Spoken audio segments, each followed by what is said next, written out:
Testing, testing. Thank you for joining us for our Talk with Ty City Manager listening sessions. We are so excited to see you here at Central Library in downtown Greensboro. These meetings are designed for residents to come and speak directly with the city manager, and he's here to listen, but he will also respond accordingly, and then whatever answers that we do not have for you today, we will research and get back with you following this meeting. At this time, I will turn it over to City Manager Taiwo Jaiyeoba. Thank you. Thank you so much, Carla. I appreciate it. Good afternoon, everyone. I definitely would like to acknowledge our mayor who just came in, Mayor Vaughn. But really appreciate the opportunity to see all of you here today. We started last night, yesterday afternoon. Seems like I was only about 12 hours ago. And we had some really good and insightful comments and questions, and that's often a very good way to really see into the minds of our residents. As I said yesterday, when you are new to an environment, you tend to have a lot of ideas as to how that environment should function in terms of whether it's thriving or vibrant. And even if you've been here for a long time, you tend to have lots of ideas. But I believe that the best ideas often come from our residents and businesses, because you experience these things on a day-by-day basis, 24/7. The decisions that council makes, the decisions that we as city staff that we execute or implement, they affect you more than they affect us. And so it's very important to be able to hear directly from all of you. Over the next several weeks, we'll be having these listening sessions. But in addition to that, we'll also have a survey of our residents and businesses who may not be able to participate, whether in person or even virtually, to be able to get all this feedback. At the end of the day, though, the outcome of this is that everything you share with us, both the ones that we are able to respond to today and the ones we may not be able to respond to, or if there are comments, they're not going into a black hole. We're going to make sure that we pull them together and then share this with our different department heads at the city and also with your elected representatives. Publicly, we make sure that some of these are also housed on our website so that everyone can really track district by district what we're hearing, and also be able to align them with council priorities as we go forward. So please, it's important that for those who are not able to join us today, subsequent meetings, we encourage you to be here to express your thoughts and your ideas and also your concerns about the things that we can do better. Our goal is to create, of course, as you know, a vibrant and thriving, livable, equitable Greensboro. And it's very important that the things that people consider livable may be different from one place to the other, from one district to another, from one person to another, from one group to another. But we want to be able to listen to all of those things and see how we can really help to move them forward. This isn't the only platform for you as our residents and businesses to speak to us. We also have a participatory budgeting process in place too. So there are so many avenues for you to get engaged. So my encouragement is that we continue to do that. There is the microphone in front of the room. So I will ask you to just step forward and speak to us. And again, we're recording this. The ones I can respond to today, I will. The ones that I'm not able to, we definitely will get answers to you. And if there are comments, we definitely will make sure that they are also recorded. So before I open the floor, I also want to acknowledge Councilmember Justin Hartley, who just joined us. So thank you very much for doing that. So here we go. Who wants to step forward to just ask a question or make comments? Or if there are questions that we have, I'll be happy to address those. And if there are some that are coming virtually, I'll be happy to speak to those as well. Thank you.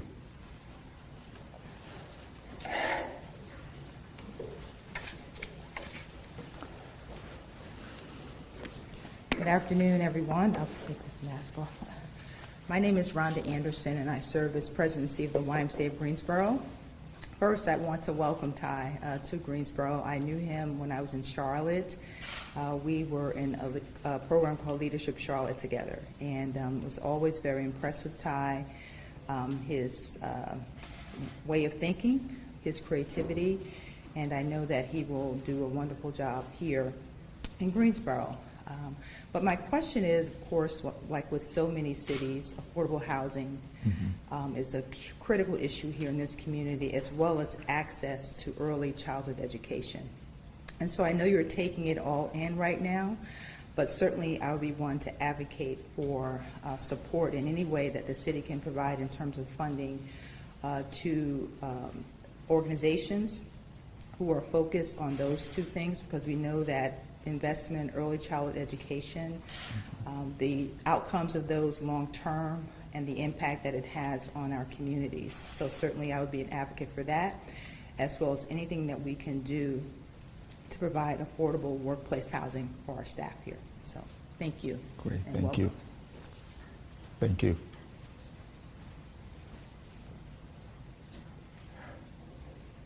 We also want to remind those who are tuning in on YouTube, if you would please enter your questions or comments into the comment box online, and we will enter that into this discussion so you can be part of today's meeting.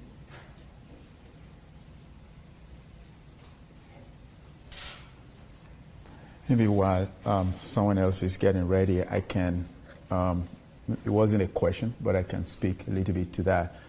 First of all, I'll let you know she's not a plant, to give me props, but Rhonda and I have known each other for a while now, and essentially I followed her here to Greensboro, maybe I should say, but just kidding. But housing in the affordable space is something that requires collaboration. While the city can definitely take a lead, it's important that we understand that it's not something we can do alone. So whether you're talking about 30% area median income, which I believe is roughly in the 40,000s for us, the area median income, if you're talking about people who live at the 30% end of that spectrum, to those who do workforce housing, who need workforce housing, 100 to 120% of the area median income. So it covers our child care workers, our firefighters, our police officers, our teachers, and nurses. And so many times we don't think about that wide spectrum. And it's very important that as we do so, we think about different housing products. So it's not just going to be single-family housing, it's also going to be accessory dwelling units. It's also going to be duplex and triplexes. And you know, I know that most of the time apartments are rental products, but most people who really truly want to advocate for affordable housing like the Y, it's not just about rental, it's also about pathway to home ownership for our residents, especially the Black and brown communities, because that also allows people to take ownership and to be able to stay in place for the foreseeable future. And there's so many other things that we can talk about, but you have the bond referendum coming at some point this year that's going to include funding for affordable housing. But we've also got to think creatively and innovatively. How can we support builders of affordable housing through our regulatory process by bringing in new tools maybe, but also are there fees that we can reimburse on the back end once certificates of occupancies are issued that will help affordable housing developers not pass those on to those who would buy those homes at the end, those units at the end of it. But as public agencies, do we also have publicly owned lands that we can bank that will, I know that may generate some controversies in some areas, but the way I think of affordable housing is that we've got to think about different tools, different ideas, different policies, different funding mechanisms that we can bring to the table, because one solution may not necessarily fit. If anyone has a solution to affordable housing, we will not even be talking about it right now. It's because there is not one solution that fits. It's really going to have to be a lot of them that we bring to the table. So getting developers involved, real estate industry, individuals, those who have experienced displacement, those who have experienced homelessness, it's important to bring everyone to the table as we have this conversation. So I hear you. And I definitely believe that it's something we should be talking about. Earlier today, I had a conversation with someone who had hundreds of acres of land in a particular district that they would like to make available, for something like this. How can we encourage more people to come to the table when the opportunity lies with them? So, again, thank you for bringing that up.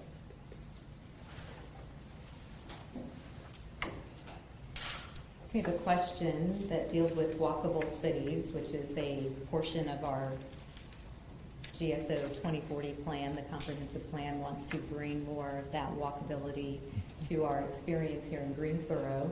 So what are your thoughts on adding a flashing light or a crosswalk installation at the intersection of Belle, Meade and Spring Street? Cars are flying over the hill on Spring Street. It's not pedestrian safe at the moment, and it is a direct route to the ballpark and the downtown cultural district from Westerwood and Lake Daniel neighborhoods.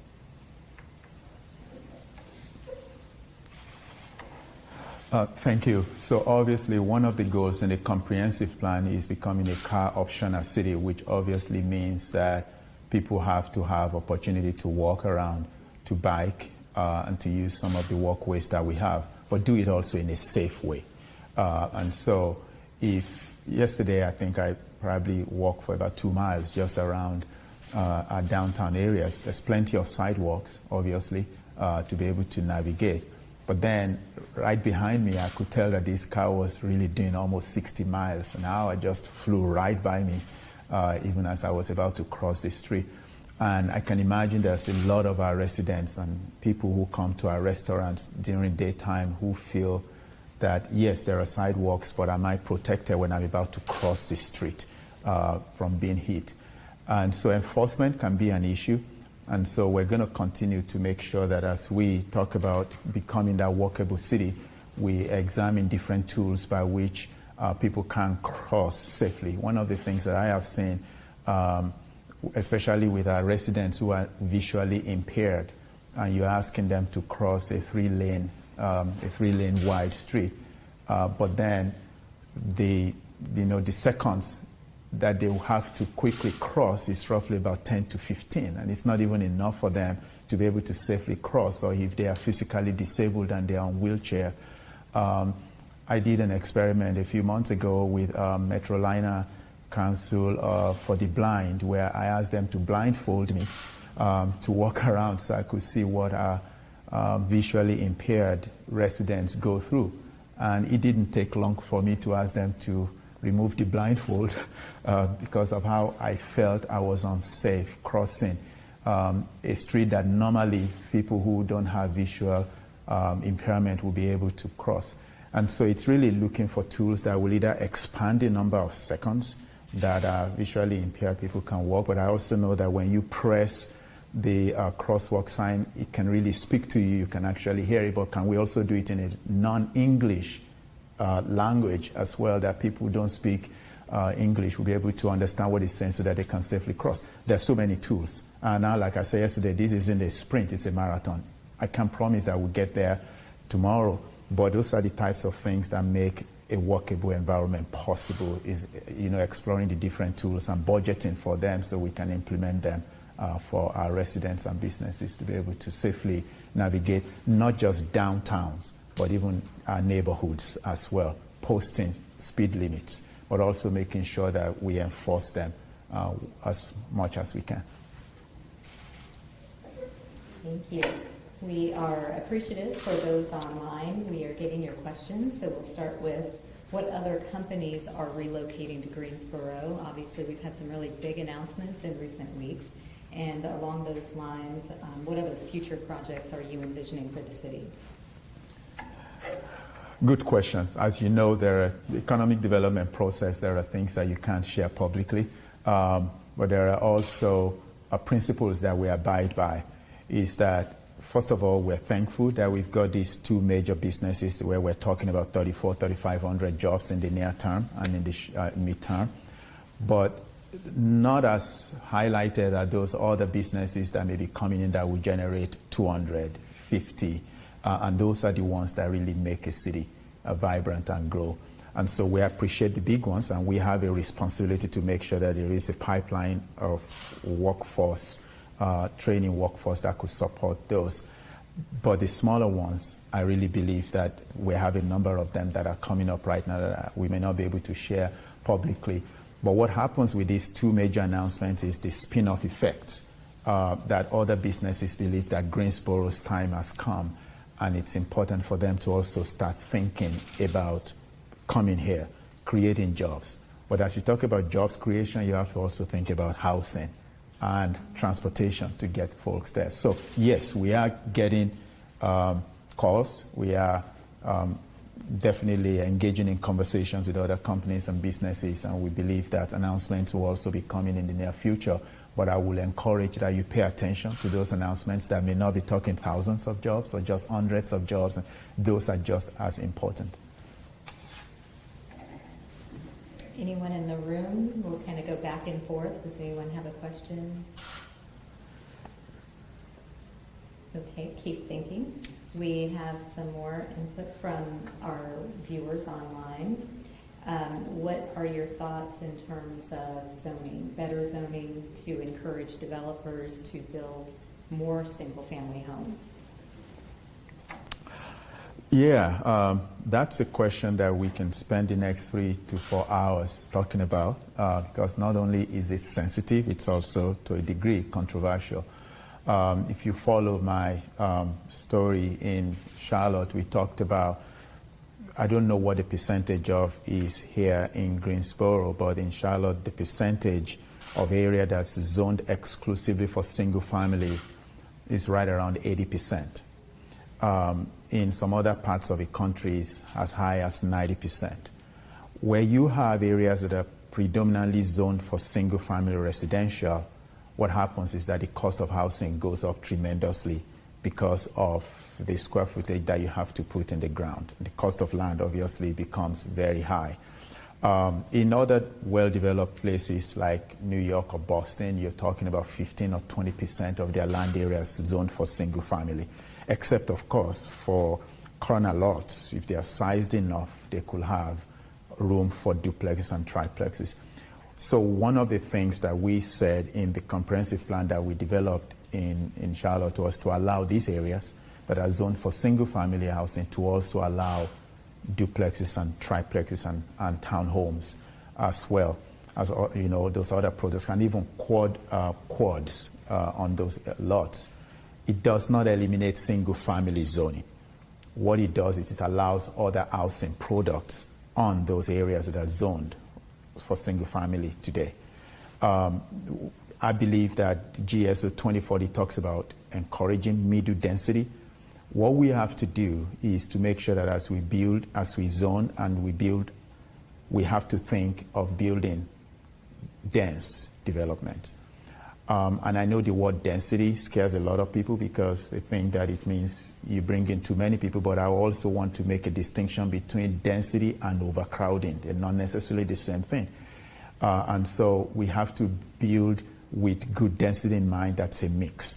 But as we do it also, we have to be careful that we're not concentrating them in one part of town so that it doesn't become a problem, but that people can have access to full-service grocery stores, full-service banking opportunities, that transit supports this development, but you also have areas where people can get out and play. Pandemic has shown us that even if people work from home, they don't stay cooped up in their homes. They also want to get out and recreate. And so how we put all of these things together is important. So our planning department is now looking at updating our land development ordinance to match the provisions in the comprehensive plan so that we can build right and build smart. And this conversation that I'm having with you is one that we'll also be having with our developers too. So that way people don't feel that their neighborhoods are changing overnight, resulting in more vehicular trips or overcrowding. But how can we do it in such a smart way that it supports and still preserves the character of our neighborhoods? You alluded earlier to the need to put emphasis and focus on safety with respect to pedestrians, but what about safety as a whole as it relates to crime? what is your plan of action with respect to some of the uptick in crime that we are experiencing? Thank you very much. I said yesterday by saying that I would say we first of all have to acknowledge the work that Chief James and his staff, our police officers, are doing. Their primary goal is to keep us safe. But we also know that the mission of the council is to deliver on exceptional quality of life for every resident and business in our city. And that quality of life is so closely tied to how safe people feel in their city. As new jobs are coming, as new businesses are coming, as we engage new people, we also have to show them that Greensboro is going to continually and increasingly become a safe place for them and their families. So I know that the rate decreased last year, but we've seen a little bit of an uptick this past month especially, and we're working on it. This is a conversation I'm having with our public safety officials, and it's not just fire department, our police department, but also our fire department as well, in terms of making sure that we rise up to the occasion. My commitment to them is that I will provide the resources that they need as the city manager going through council to make sure that we make a case to support our first responders, our public safety officials, to get the things that they need to do to make sure, number one, we're not losing our officers. Number two, that people don't feel they are being targeted in their communities. Or number three, taking guns off the street is going to be very important. Number four, educating our young people about the dangers of that really lies in these areas is also going to be crucial. But also number five is keeping people engaged meaningfully and productively. There is an initiative right now, I believe, where we actually talk about private companies working with us to recruit and retain some of our young residents in a meaningful way. Our educational system at the college and university levels, very important in getting our young people through school. So all of these things have to work together, but perhaps more importantly is community engagement on public safety and community policing, so people don't feel that they are being targeted. I think that's just so important. So working with them over the next several weeks and over the next several months are going to be very important. But I would assure you that public safety is so important to us as city, but also as a council and elected officials. When I went through the process that brought me here, that was constantly top of mind for our elected officials, and it's also top of mind for us as city staff. Hey, good afternoon. I guess this is more of a statement, something I want you to speak on. Falls in line with public safety. The Panhandle situation, what are your thoughts on that direction? So, thank you very much for bringing that up. Okay, I have to position this very well in such a way that it has a center of gravity. All right, okay, good. We will be coming back to council, I believe, in the next few weeks to share some updates with regards to ordinances related to panhandling. But we want to make sure that that's not necessarily targeting the people. Our homeless neighbors are still our neighbors. And how we handle that, we have to make sure that we're not in violation of any state regulations. So we're going to be coming forward. I had a conversation earlier today about this being a major issue, not only citywide, but in specific council districts. Panhandling is becoming such a major issue. So if you would, over the next few weeks, we're going to be coming, when I say we, that will be city staff, we're going to be presenting some update to council around that particular subject. I come from the public art sort of sphere. I'm a member of the Public Art Endowment. And you being from Charlotte, I believe Charlotte has some sort of a fund that when it's not a big contractor puts up a building, they have to contribute a certain amount towards public art, and not necessarily establishing public art, but caring for what we already have, which is probably my more concern now. Greensboro is blessed. We have an amazing amount of public art for the size of our city, but I don't think we actually have anybody that's looking out for it. Has anyone? I know you haven't been here very long, but I'll be glad to take you on a tour. Great. Thank you. Good question. an actually good statement you made with regards to hearts. You are right, Greensboro is blessed. One of the things that attracted me to this city is the interest and the focus, not just on building on our legacy of civil rights, but also how you go around and you see a lot of evidence of investment in arts, culture, and entertainment, as evidenced by the new Tanger Center. But we can do more.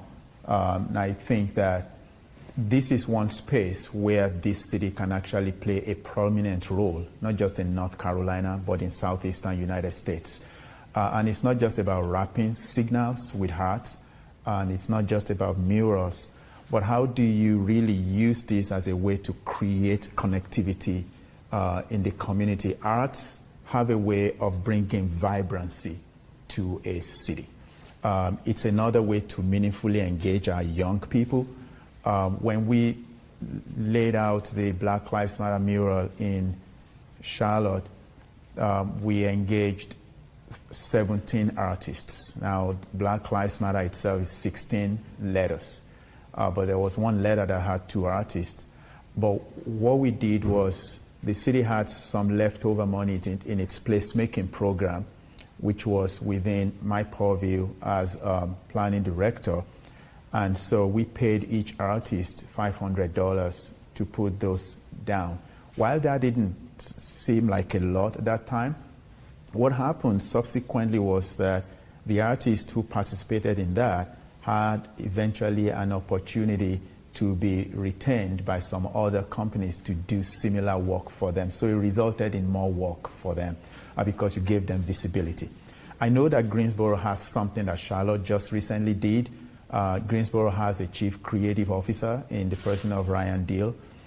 Charlotte just hired an arts commissioner, and for a period of 3 years to really bring together. So they pretty much took some of the funding from the Arts and Science Culture group, right? And they are now going to have this commission that will oversee that. But it was also something that it was city, county, and then bring together a group of people to determine how can we have a dedicated source of funding for arts program. I think that's the next step for us as a city. It should not just be left to chance. It should be done intentionally. If that's where we're going, if that's how, I said yesterday that it's not my intention here as a city manager to create another Charlotte. One is enough for the state. But there's something that makes Greensboro unique, and arts is one of those. How can we make sure that we deliberately push the envelope and the boundary around it to create that sustainable community that we really, truly want to? I lived in Grand Rapids for a long time. I don't know how many of you are familiar with Arts Prize in Grand Rapids. Brings people from all over the world for 1 week, right? It was 1 or 2 weeks, a year, to Grand Rapids, sponsored by the DeVos family, I believe it is. And it's been going on now for years. And when they give people up to $40,000 in prize money, and goes on year after year, that I actually leave Charlotte to go to Grand Rapids to see it after I left. And people come from as far away as the Netherlands and England, Brazil to Grand Rapids. Imagine how much that generates in local revenue. And so that's the type of thing that I think that we should be pushing for and pushing towards. And I know we have some of that in place, but how can we build on that? That's a long-winded answer to your question, but I think it's important. Yeah. Thank you. And we happen to be in the cultural district of Greensboro, where we're meeting here at Central Library. Now, what is the city able to do to help solve food insecurity within the community, as there doesn't seem to be any focused city leadership on this particular issue? Thank you very much. I think it's really encouraging businesses to locate in food deserts. Usually they have their model as to what can support a particular type of grocery store in a particular place. But we have to just encourage them, and I believe that this is another place where the comprehensive plan talks about filling in the gaps. Those areas where we don't have full-service grocery stores today. And I can tell you, I've only been here in person physically for about a week, but prior to me being here, I've been driving down to Greensboro, and yesterday evening I quickly observed that there are certain places where you have small retail stores, right? And you need something major and you have to drive out to get to those places unless you're in a particular geography where you have those full-service grocery stores. We're a city of 300,000 people. We're not too small, but we're also not too big. We need to create maybe heat maps that identify areas where we do not have major grocery stores and provide incentives as city to encourage them to be there. And I believe that we are working on that right now. It may not be obvious, but hopefully over the next several weeks, you're going to be hearing from us some of what we're trying to do to encourage these stores to locate in areas that we regard as food deserts today.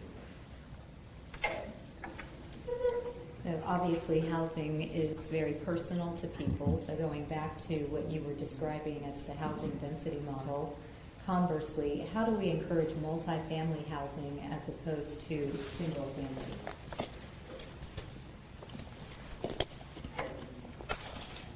So there are a couple of things that people usually bring up when you talk about multifamily housing. People worry about increasing volume of traffic because more people will drive to those areas. Number two, people worry about displacement, gentrification and displacement because of new development. Number three, people worry about their property values. If you bring multifamily development to my neighborhood, will that not result in, depreciation of my property values? And then number four, to a degree, is people talk about you're going to impact the natural resources that we have in trees when you have multi-development.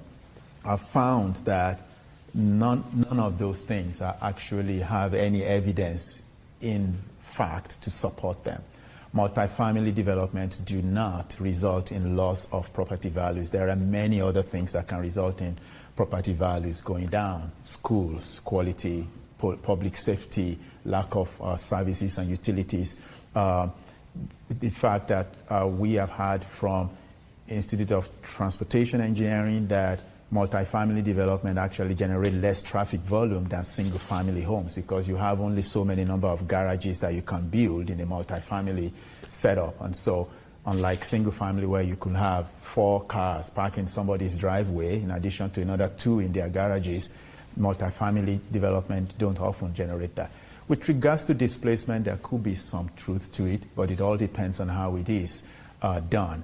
And so as we encourage different housing mix, and we talk about multifamily coming into an environment where you have single family, what it means is that it allows people to age in place. So say, for example, I'm 40 years old and I live in this 1,500 square foot. I live in a community where I have my dentist, I have my doctor, and my auto repair, auto mechanic guy is not too far off. When I become 65 and I want to downsize, I want to have a choice to stay in that same neighborhood because that's where I have formed relationships. That's where I have my doctor and I have my dentist. If you don't have multifamily or different housing product, what happens is that I end up moving somewhere else. So the idea is that you should not have to lose your relationships simply because you grew older. You should be able to stay in place and still have access to those things that really make that community a place of choice for you 10, 15 years ago.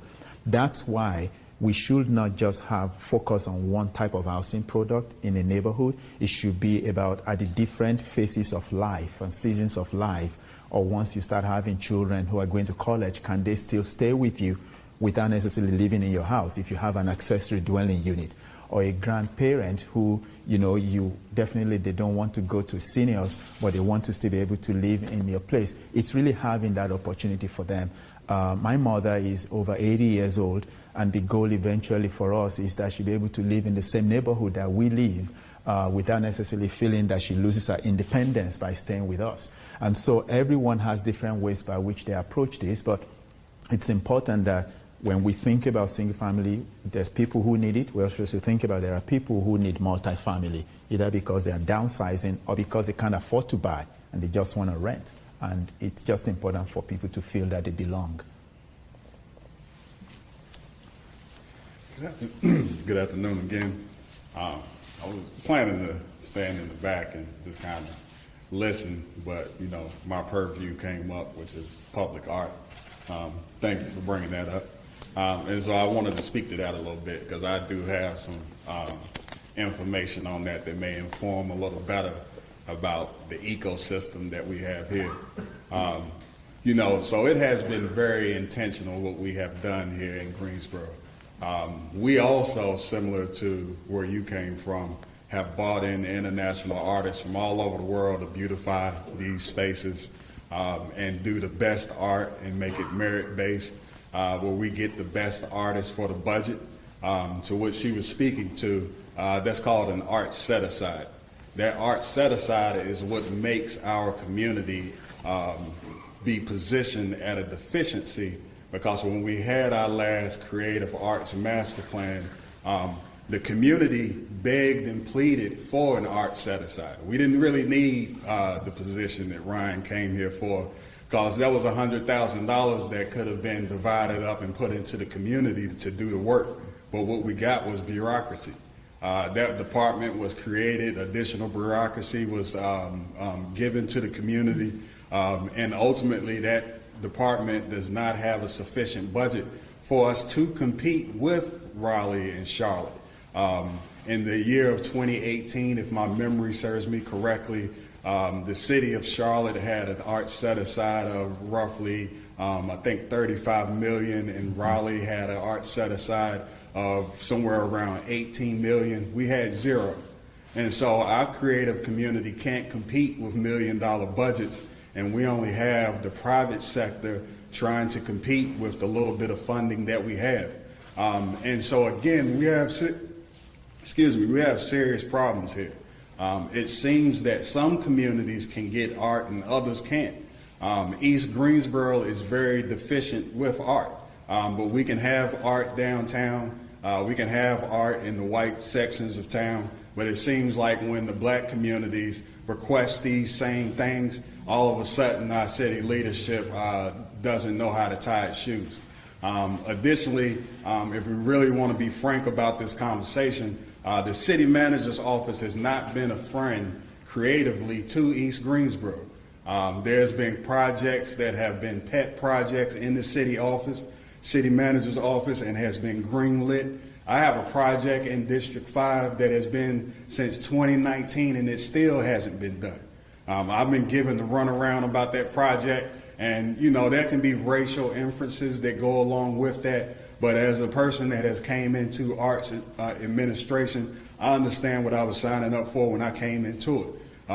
But again, we appreciate you being here, because this is a serious problem that we need to have addressed. We can't have art for white communities and then we don't do the same for black communities. As a person that has led the way in this mural art in this city, as a black man, it is offensive to me that we can have art in white places, but we can't have it in black places. And so I look forward to continuing this conversation with you to correct these problems, because again, we see it in our communities that we don't get the same projects in our communities that other communities do. And it's a huge problem, especially after we put a Black Lives Matter mural downtown on the street, and then it went back to having a creative red line. When we go into black communities, it looks barren and bare like it's 20 years ago. But then if we go into other places, everything is nice and beautified, beautiful art from all over the world. And that is a huge problem that you will be walking into, and we look forward to working with you on that. Thank you. Thank you.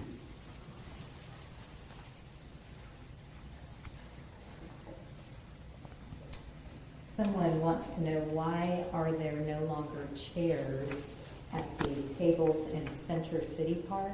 And is it possible to put chairs at least between 9 a.m. and dark to make it more friendly? Well, I don't know the specific answer to that, but I will find out. But I will assume that it's similar to what I know we did in other cities too, once COVID hit, to minimize gathering together, people congregating. We minimized the amount of chairs we had in open spaces.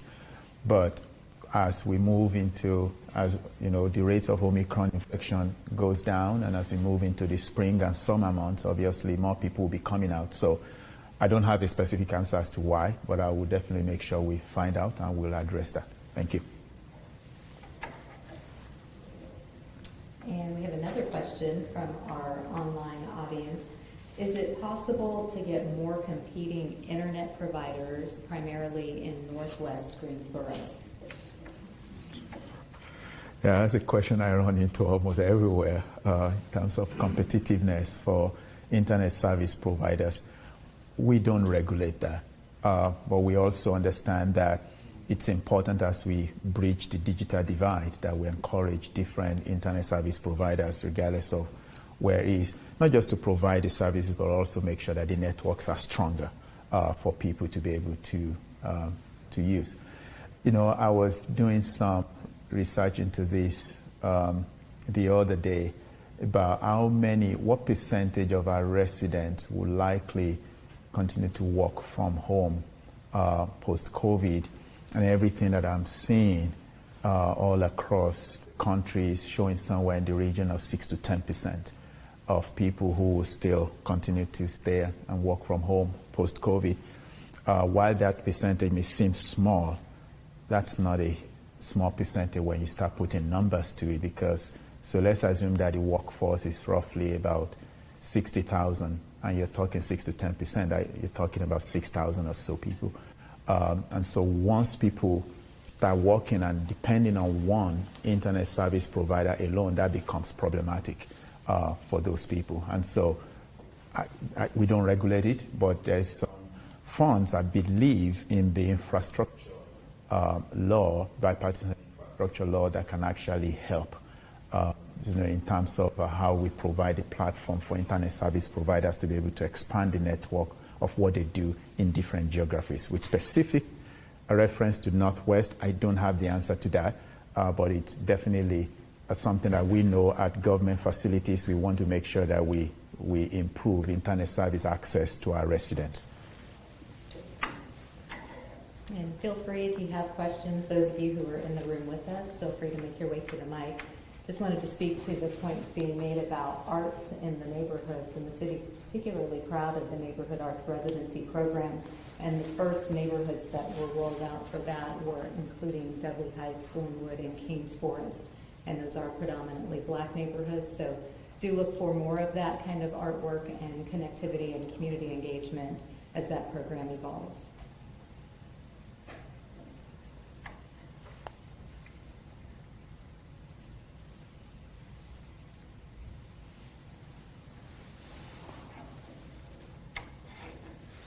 It's a very quiet group, so maybe I should have a question of my own. Yes, if I could throw this question out there to you, and you feel free to respond to us, what are the things that we do well today as a city organization, and what are the things that we can do better? I know I've had a couple of things, but I just want to throw that out there. If anyone has any feedback on that, that would be helpful.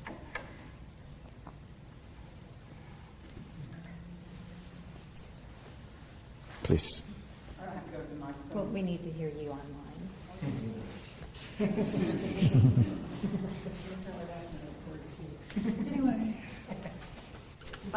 I think Greensboro should be proud of the green spaces and parks that we have. I've lived in Raleigh and I've lived up north, and for the size that we are, and I keep going back to the size that Greensboro is, because we are the third largest, but we're the third largest by, I always say Charlotte, Raleigh, Greensboro, and what we've achieved with our green spaces, and they're fairly well taken care of. I mean, there's one in the middle of my neighborhood, and the city takes pride in that. Yeah, okay. I do. We should say I'm picking up what you're putting down. I know. It's like, yeah, we should say thank you to this man here. He does a really good job. So thank you for the parks. Thank you for Josh, and I know I have to say thank you to Chris Wilson, our Deputy City Manager.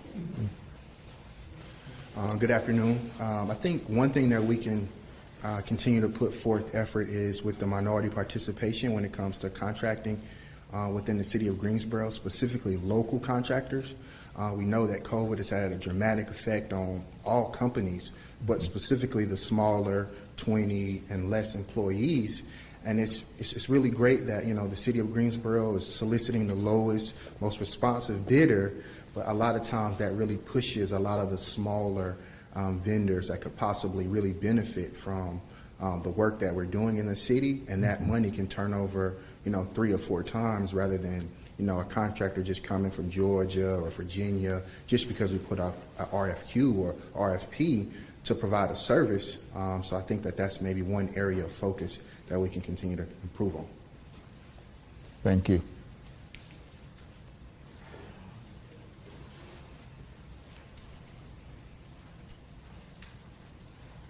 To answer your question, I have, I guess, a few comments. The city overall does a great job with the open spaces, as was just mentioned. But I have a issue with some of the public forums we have when we talk about certain areas in planning and development. We'll meet 3 or 4 times, and we don't hear anything back for months or maybe a year. Then something happens, and it's like, we didn't talk about that. You know, and so it takes longer to get things done than most citizens realize. Some of that is educational knowledge, and some of it's not.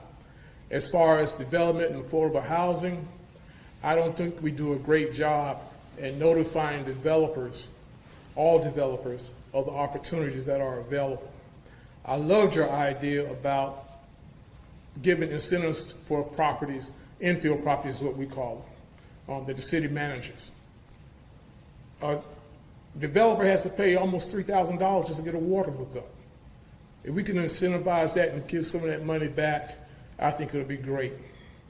As far as taking care of green spaces, I'm mixed on that. I live in the area of Old Ashboro. We had a streetscape done, and it's not well maintained. The persons we hired to do landscaping is the same group, 2 or 3 groups every time. Every time, they don't think about sustainability. They don't think about the maintenance. If you go down MLK right now, you look at the neighborhood signs, all of them are in disrepair. A street named after MLK, and his sign is rusted. Stuff is falling off. Those things have to be improved. I understand there's opportunity coming up to get a grocery store in our area. I hope that City Council passes that. I saw you mention Mr. Outland when he came in, but we also have our mayor here. Okay, so I'm speaking to all you all also, because you all know me. Okay, so basically that's all I have to say at this point. Thank you very much. Let me go back to the first point you brought up with regards to not closing the loop. I would say not necessarily trying to justify it, but that's the problem of bureaucracy. Sometimes we solicit thoughts like we are doing today, and you never hear back from us. I can make a commitment to you on behalf of my team that this forum is not a one and done thing. I would like to definitely make sure that we, and not just me, but our leadership will be coming into the community, make sure that what we hear, we also try to follow through and follow up where necessary. Your elected representatives, you probably will speak to them more than you speak to us, and sometimes we hear those concerns from them, and usually we will respond back to them. But I don't want a situation where we're here today, February 9, and you bring up something and then we say that we're going to look into it, and then you never hear back from us for another 2 years. That's just not the way it should be. I believe that part of how you define functionality in governance is making sure that when we receive feedback like this, we connect back in a number of ways. Either we put money towards it if we have the bandwidth to, or we put staffing towards it if we had bandwidth, or simply just acknowledge that we've heard. We're not able to respond right now, but we will come back to you. We're listening, and to acknowledge it. We should not necessarily be throwing money towards problems, but we should throw money towards solutions. And so I will also say that I like the same thing from the side of the community, in that you also help us by coming up with ideas. You know, we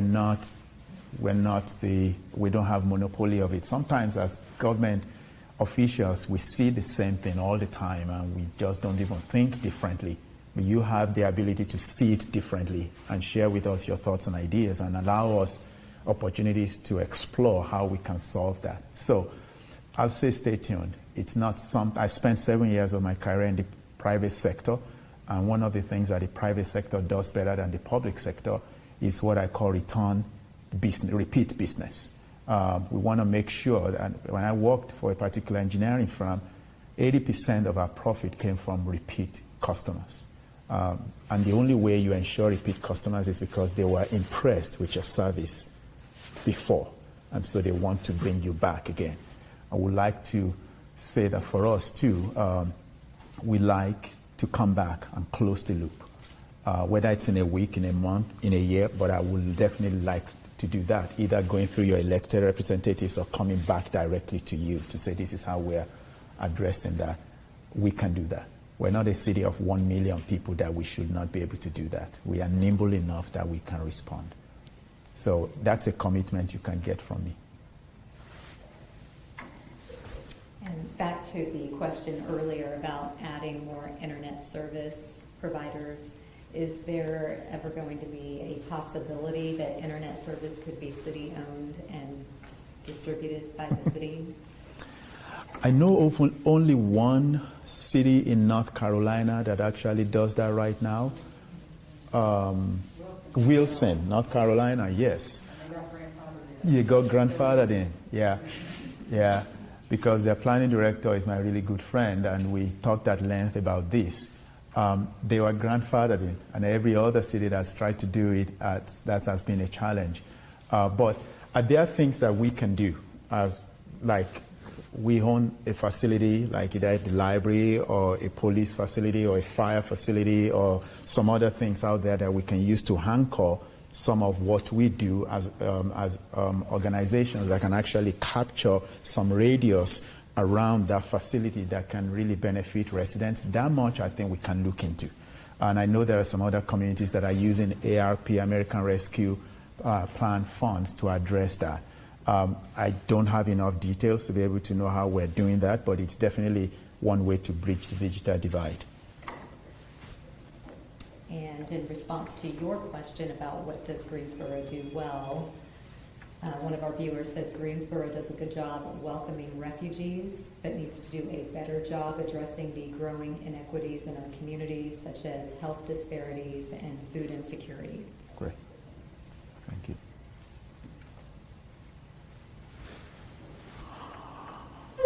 We have 5 minutes left, so we will continue to monitor the comments coming through YouTube, and thank you to our online audience for joining us. And anyone here in the room, if you have any questions, please feel free to ask.